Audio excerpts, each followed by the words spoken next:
I've been asked to comment on what are the structural reforms that we hope to see now that the IMF deal is through. Um, uh, when we talk about what are the structural reforms, there are two key priority areas.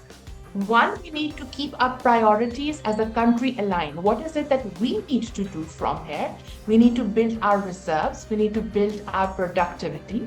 And most of what we need to do and what our policy priorities should be are in line with what IMF requires us to do. So IMF has highlighted some key priority areas. IMF is talking about building a better business climate. It is talking about energy reforms. It's pointing out to the fact that circular debt is getting unsustainable. It's pointing out to our low level of reserves. Now, all the key areas that IMF has highlighted in its statement are also priorities that we as a country need to focus on. Going forward, now, the first thing that this deal will do is it will open doors for other bilateral and multilateral agreements to be signed so that we can start building our reserves. In August 2021, we were at 20 billion. In May this year, the reserves were precariously low. What that does is it brings us to the possibility of a default. So the IMF agreement has bought us time. It is a 9-month agreement. We need to be able to deliver so that we can keep unlocking one tranche at a time. But at the same time, we need to build our productivity. We need to increase our export base. We need to also look into the energy sector reforms. So when we talk about the energy sector reforms, what are we looking at? Will most likely ask us for a price hike. Together with the price hike, how do we deal with the circular debt?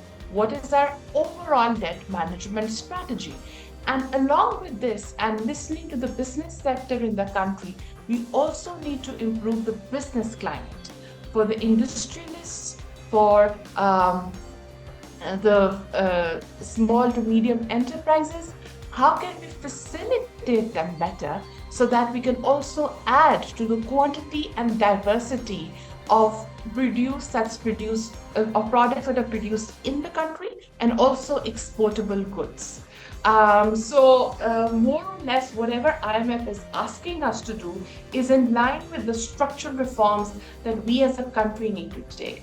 And I'm going to end that by saying that whenever we talk about structural reforms, critics immediately point out to the fact that that's not going to happen overnight. That's not a short-term measure. I agree that's not a short-term measure, but it needs to happen now. It needs to start happening now. Just because it's going to take longer, it's going to take 10 years, 15 years, does not mean that you stop prioritizing things that need to be prioritized. So we need to talk about structural reforms today so that we can build our productivity, we can keep our reserves at a level that default does not become a possibility, and we take the required measures so that when the 9-month agreement ends, we are in a better position than we were in June this year.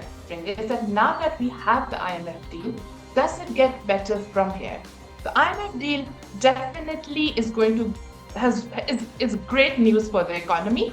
It has brought us the stability that we required for the next couple of months. While things are definitely going to get better, the possibility of default, if things are not managed well, if the right policy decisions are not taken, if we don't take the right measures that IMF is asking us to do, we may still end up at a spot where default will be a possibility.